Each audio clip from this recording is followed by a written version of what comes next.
जय हनुमान ज्ञान गुण सागर, जय कपीस तिहु लोक उजागर। महावीर विक्रम बजरंग। हाँ, 19, 20, 21, 22, 23, 24, 25, 7 दिन हो गए अखबार में विज्ञापन दिए, लेकिन अजी मैं पूछती हूँ कि आज अखबार से पेट भरा जाएगा? घर में चुटकी भर आटा नहीं और आप यहाँ पे बैठे अखबार की आराधना में लगे। अब जरा खबरों से पेट भर गया हो तो जाके आटा ले। अरे बिगड़ क्यों रही हो श्रीमती दुर्गा देवी जी? सीधी तरह से कहो ना, बाजार जाओ, आटा लेकर आ जाओ, बंदा अभी हाजिर के देता है देवी जी। काम के वक्त तुम्हारी चोंचले मुझे बिल्कुल नहीं पसंद, समझे? अरे भाई मैं तो क्या लगा रखी है? ये थैला पकड़ो और जाकर आटा लेकर आओ। और हाँ, दफ्तर खाना खाकर जाना है तो सर जल्दी आटा लेकर आना। ठीक है, ठीक है, ठीक नमो है। नारायण, नमो नारायण, नमो नारायण। दीदी भी आ गए सीधा लेने। ये लोग सोचते क्यों नहीं कि इतनी महंगाई के जमाने में बिज्जा मल के यहाँ सिर्फ 100 रुपये तनख्वाह पाने वाला बाबू इनको दान पुण्य कहाँ से करेगा? हाय राम, मेरी दाल जल गई तुम्हारे चक्कर में। अरे दुर्गंध तो कुछ ऐसी आ रही है देवी जी। हाँ तो आज खाना बिना खाई दफ्तर जाना होगा। ए भगवान बचाए ऐसी बीवी से। पंडित जी, नमो नारायण, नमो नारायण। यजमान, लगता है आज भाऊजी से फिर कुछ अरे पंडित जी, उनके स्वभाव को तो आप अच्छी तरह से जानते हैं। खैर वो सब छोड़िए, मुझे आटा लेने बाजार जाना है। आप तो ये बताइए कि कुंडली देखकर क्या पता चला? यजमान, मैं वही तो बताने आया हूँ। ये लीजिए आपकी जन्म पत्री। और जन्म पत्री लेकर मैं क्या करूंगा, आप बताइए। यजमान, मैं वही तो बता रहा हूँ। आपका नाम मदन मोहन है ना, तो इस हिसाब से आपकी राशि सिंह हुई, सिंह। मेरी राशि और सिंह? मेरी राशि तो मैं बकरी होनी चाहिए थी। खैर छोड़िए, मुझे शेर हो या बकरी इससे कोई सरोकार नहीं है। आप तो वो बताइए। मैं वही तो बता रहा हूँ। आपके 10वें स्थान में सूर्य बैठा है, जो भाग्य वृद्धि का सूचक है। और तो मेरा काम बच जाएगा ना? निश्चय, आप तुरंत अपने मन की कर डालिए। अजी वो तो मैंने पहले ही, जैसा कि मैंने आपको बताया था। आपने बताया था कि अपनी नेशनल पत्रिका में विज्ञापन दे रखा है। तुरंत कहीं से उत्तर आएगा, बड़ा ही शुभ योग है। लेकिन सोचता हूँ। क्या क्या सोचते हैं? आप उन्हें छोड़ सकेंगे? मेरा मतलब है। हाँ, मैं समझ गया आपका मतलब। पंडित जी, अब उनके स्वभाव को आप बहुत अच्छी तरह से जानते हैं। उनका मेरा निभाव अब नहीं हो सकता। अपने जीवन को सुखी बनाने के लिए अब मुझे कुछ और। यजमान, आप ही निश्चित जानिए कि नया संबंध आपके लिए बड़ा ही शुभ होगा। आप देर ना कीजिए। अरे मेरी तरफ से कोई देर नहीं है। मैंने तो 1 हफ्ता पहले ही अखबार में विज्ञापन दे दिया है। लगता है दुर्गा आ रही है। मुझे आटा लेने बाजार जाना है और मैं आपके साथ बातचीत में उलझ गया। क्या घर में आटा नहीं? अरे तो आज सीधा ना मिलेगा, आप बाजार जाइए, बाबूजी रुष्ट होंगी। मैं भी चलता हूँ। नमो नारायण, नमो नारायण। ठहरिए पंडित जी, इनके नए संबंध का शुभ मुहूर्त तो निकालते जाइए। अरे ये क्या कह रही है भाऊजी? वो तो क्या लगा रखा है?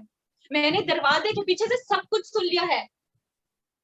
दुर्गा, ये तुम्हारी बहुत खराब आदत है, जासूसों की तरह। तो शायद मेरी इसी खराब आदत की वजह से तुम दूसरी शादी करने की तैयारी कर रहे हो ना?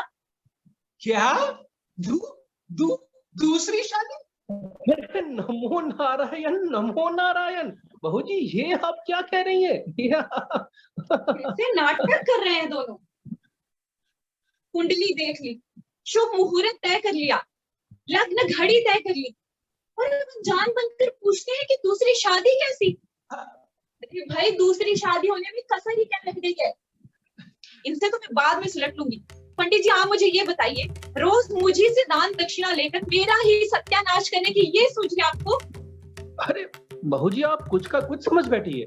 बात ये है कि मदन मोहन जी, नई नौकरी। चुप रहिए पंडित जी, अपने इन कानों से सब कुछ सुन चुकी हूँ मैं, बेकार झूठ बोलने की कोशिश ना कीजिए।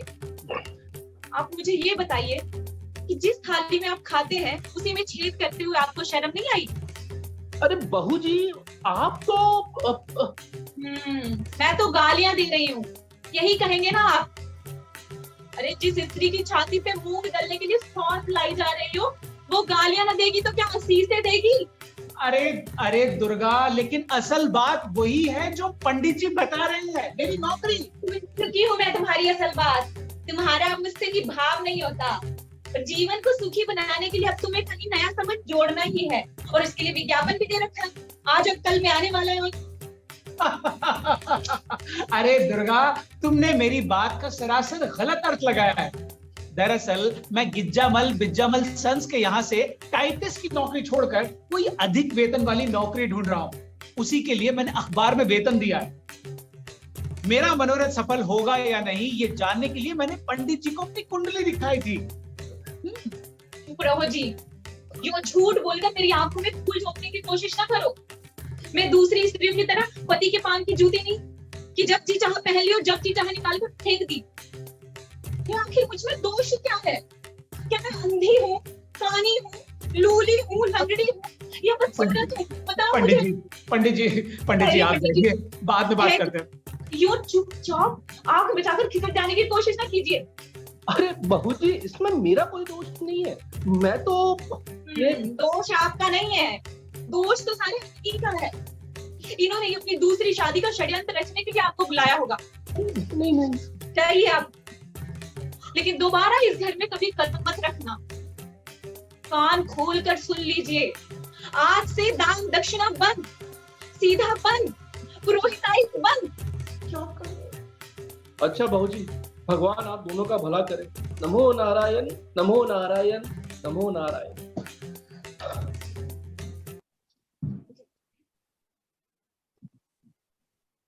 ये मुआ पंडित तो गया, जरा तुमसे सुलट, क्या दूसरी शादी करनी है ना तुमको? दुर्गा, मेरी बात सुनो। मैं बाजार से आटा ले आऊं? 9 बज रहे हैं। आटा तो तुम अब अपनी नई घरवाली के आने पर ही लाना, वही तुमको खाना बनाकर खिलाएगी और दफ्तर भेजेगी। दुर्गा, तुम अपनी अपनी कहती जाओगी या मेरी भी कुछ सुनोगी? सब सुन ली है मैंने। अब तो बस मुझे ये देखना है कि कैसे तुम 100 रुपल्ली तनख्वाह में अपनी दोनों बीवियों का खर्च चलाते हो। अरे वो उस गिज्जामल के यहाँ तुम्हें पूरा महीना लोहा कूटने के 100 रुपल्ली ही तो मिलते हैं ना। अरे दुर्गा, तुम ये क्या जुल्म कर रही हो? टाइपिस्ट की नौकरी को तुम लोहा कूटना बताती हो? घबराओ मत, तुम्हारी होने वाली नई बीवी के घर का कोई भी आदमी तुम्हें यहाँ नहीं सुन रहा है। वो उस विज्ञापन में तुमने अपनी योग्यता, नौकरी, आमदनी और उम्र के बारे में झूठा ब्यौरा ही तो दिया होगा ना। लड़की वाले उसी को ही मानेंगे। विज्ञापन, जरा मैं भी तो देखूं विज्ञापन, इसी अखबार में छपा है। हाँ, विज्ञापन तुम जरूर देख लो। इसे देखकर ही तुम्हें विश्वास होगा, क्योंकि मेरी बात तो तुम सुनोगी नहीं। ये देख लो, ये वाला कॉलम है। 7 दिन हो गए, 19 तारीख के अंक में छपा था, देख लो। नौकरी चाहिए एक योग्य तथा अनुभवी टाइपिस्ट को जो शॉर्ट हैंड भी जानता है। वेतन पाने हेतु परिवर्तन चाहता है। पत्र व्यवहार के लिए पता बॉक्स नंबर 3111 मार्फत नेशनल पत्रिका। जी, मैं कैसे मान लूं कि ये विज्ञापन तुमने ही दिया है?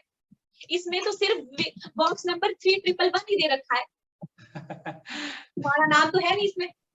देवी जी आप मेरी बात सुनिए। अखबारों के जो क्लासिफाइड कॉलम होता है उसमें शादी ब्याह, जमीन जायदाद या नौकरी पेशा इत्यादि के लिए बॉक्स नंबर ही दिया जाता है, जिससे कि विज्ञापन दाता की पहचान छुपी रहे। इस बॉक्स नंबर पर जितनी भी चिट्ठियां और जवाब आते हैं उसे इकट्ठा करके अखबार वाले उस विज्ञापन दाता के पास भेज देते हैं। सब समझती हूँ मैं, पर मैं ये कैसे मान लूं कि ये 3111 तुम्हारा ही है? अच्छा ठीक है, ठीक है, मैं तुम्हें हाँ, अखबार वालों ने जो रसीद मुझे दी है जिसमें उन्होंने मेरा बॉक्स नंबर 3111 सूचित किया है वो दिखा।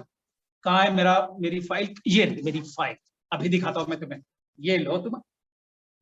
1 2 3 4 5 6। अरे अरे अरे अरे कहाँ गया? अरे हाँ, ये रहा। ये देखो मेरी रसीद। इसे देखकर तुम्हें पता चल जाएगा कि मेरा बॉक्स नंबर 3111 है या कुछ और है। देख लो।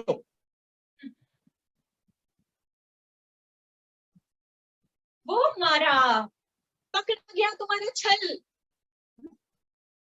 क्या क्या क्या कह रहे हो तुम? जरा गौर से देखो, इसमें अखबार के मैनेजर ने 3111 नहीं बल्कि 311 सूचित किया है। हाँ? अरे अरे ये ये तो ये तो मैंने पहले देखा ही नहीं। ये तो मैंने पहले... अब अपने छल और झूठ को छुपाने के लिए कोई नया बहाना गढ़ो, इससे काम नहीं चलेगा। दुर्गा दुर्गा दुर्गा, ये हो सकता है। एक बात हो सकती है, ये हो सकता है। ये झूठ अपने पाप पर पर्दा डालने के लिए और झूठ करने की कोशिश ना करो। डरते क्यों हो? साहस से कह दो कि आप मैं तुम्हें पसंद नहीं, इसीलिए मुझसे अधिक सुंदर तुम्हें बीवी चाहिए, जो अधिक पढ़ी लिखी हो, फैशनेबल हो और बहुत सारा दहेज लाकर तुमको माला माल करने में समर्थ हो। दुर्गा दुर्गा, तुम्हें बेकार का वहम हो गया है। मैंने ऐसा कुछ भी नहीं किया है। मैंने तो भगवान, आज मुझे मौत क्यों नहीं आ सकती? जिसे मैं अपना सर्वस्व समझती नहीं, कोई पैदा ना हो गया। ए भगवान, मैं कैसे अपनी पत्नी को समझाऊं कि मैंने विज्ञापन। बस करो अपना ये बहरूपियापन, आज तुम्हारा असली रूप देख चुकी हूँ मैं। मदन मोहन जी, मदन मोहन जी। कौन है? अंदर आ जाइए। जी कहिए। मैं मदन मोहन जी के नाम की चिट्ठी लेकर आई हूँ। आप नेशनल पत्रिका के दफ्तर से आई है ना? जी, लेकिन आपको कैसे पता? यहाँ मदन मोहन जी कौन है? अरे और कौन होगा, बंदा हाजिर है। मेरा मतलब है कि बंदा हाजिर है। बोलिए। आप मदन मोहन जी हैं? खैर, ये कुछ प्रस्ताव आपके नाम आए हैं। लाइए लाइए लाइए लाइए लाइए। बहुत बहुत धन्यवाद आपका, बहुत बहुत धन्यवाद। ए भगवान, तेरा लाख लाख शुक्र है। इस लड़की ने भी क्या सही समय पर एंट्री मारी है। हे भगवान, ये है तेरा चमत्कार। देख लो दुर्गा, नेशनल पत्रिका वालों ने मेरे बॉक्स नंबर पर जितनी भी चिट्ठियां आई थी उसे एक लिफाफे में डालकर मेरे पास भेज दिया है। अब तुम इन्हें खोलकर देख लो, इसके अंदर मैंने शादी के लिए विज्ञापन दिया है या नौकरी के लिए। खोलो लिफाफा। हाँ हाँ, खोलो लिफाफा। ये लो। नहीं नहीं नहीं नहीं नहीं, तुम खोलो। अगर मैंने खोल दिया तो तुम कहोगी ये तो हाथ की सफाई है। तुम खोलो और खुद ही देख लो, सच्चाई मालूम कर लो। अरे जरा धीरे खोलो, मेरा कोई प्रस्ताव ना फट जाए। खोल दिया, पढ़ भी लिया। अब तो देवी जी सच्चाई मालूम हो गई। जी हाँ, सच्चाई मालूम हो गई है। आपके लिए 5 रूपवती गुणवती कन्याओं ने आजीवन नौकरी के लिए अर्जियां भेजी है, वो भी फोटो के साथ। क्या कह रही हो? जरा देखो तो। जरा क्यों, अच्छे से देखो अपनी भावी पत्नियों को। आहा, ये तो बिल्कुल फिल्म एक्ट्रेस लगती है। क्या रूप आया है। इनके पिताजी लिखते हैं, हमारी बेटी हजारों में एक है, रूपवती गुणवती। पता ही नहीं चला कि ये विज्ञापन में गड़बड़ कैसे हो गई है। मुझे समझ में नहीं आ रहा है गड़बड़ कैसे हो गई है। मेरठ वाली ने कर डाली है। शादी का आवेदन पत्र बाप भाई अभिभावक के मार्फत ना लिखकर खुद ही लिख डाला है। बड़ी फॉरवर्ड मालूम होती है, पर हो भी क्यों ना, प्रोफेसर जो ठहरी लिखती है 300 रुपए वेतन पाती हूँ, आपके 400 और मेरे 300 रुपयों से हमारा जीवन सुखपूर्वक कट जाएगा।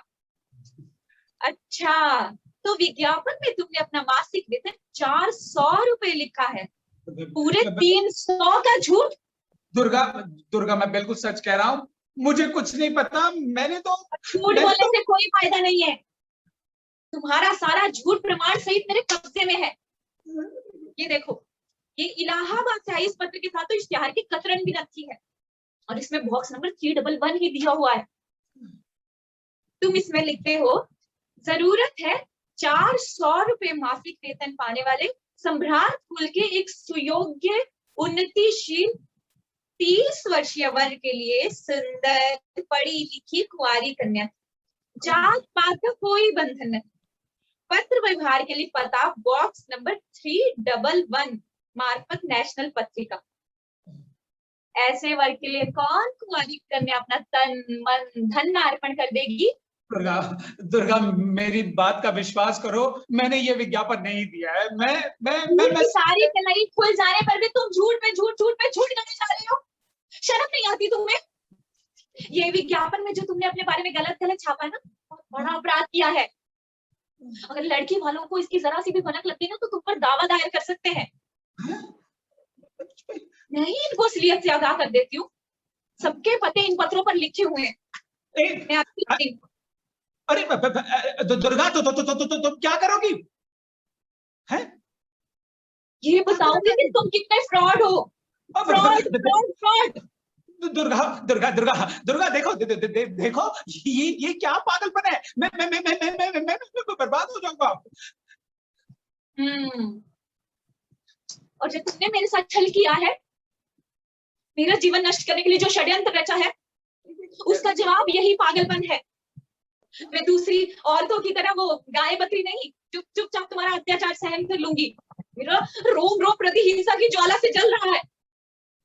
दुर्गा, सीते जी, तुम्हें दूसरी शादी नहीं करने दूंगी। अभी दुर्गा, दुर्गा, दुर्गा, बहुत हो गया है ड्रामा।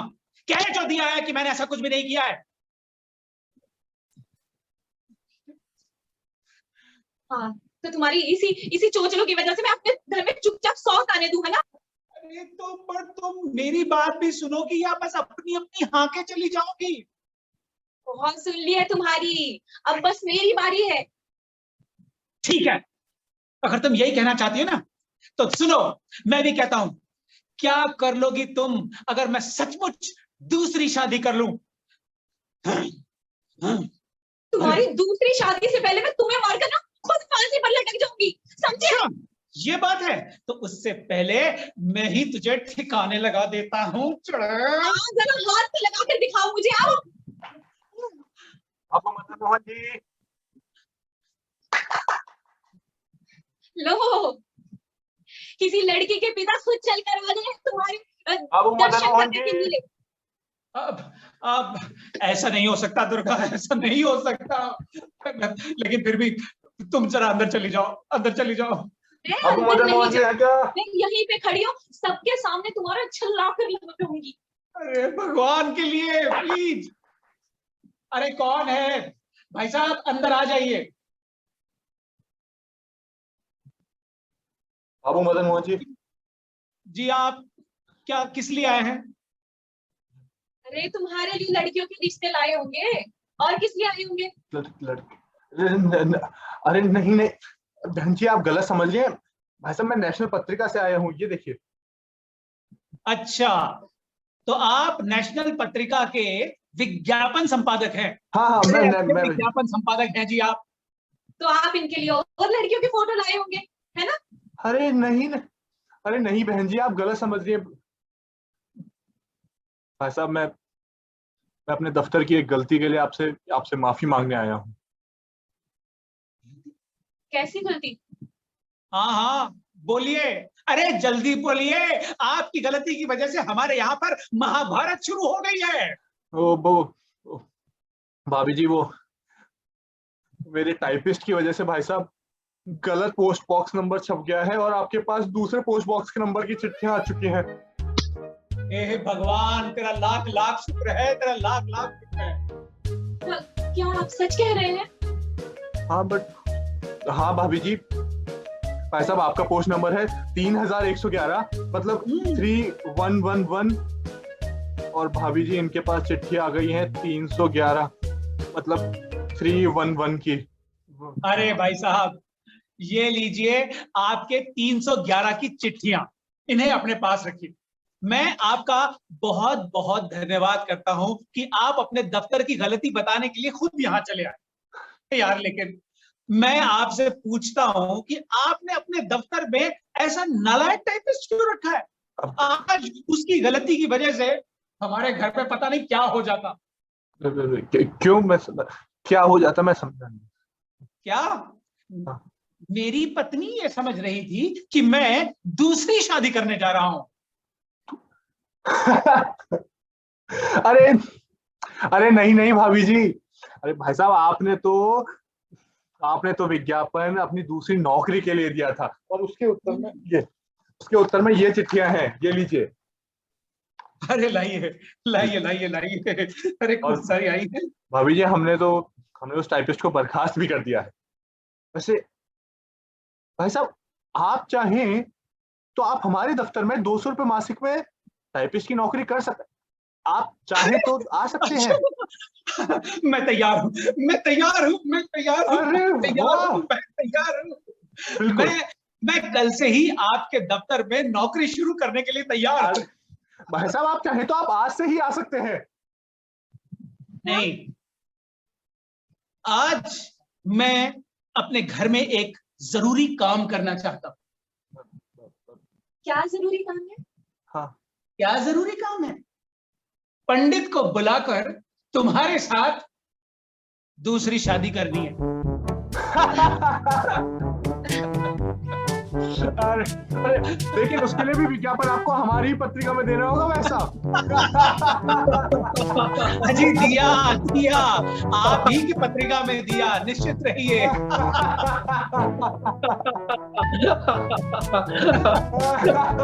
अरे भाभी जी आप भी देखिए, ऐसा बड़ा मजाक है।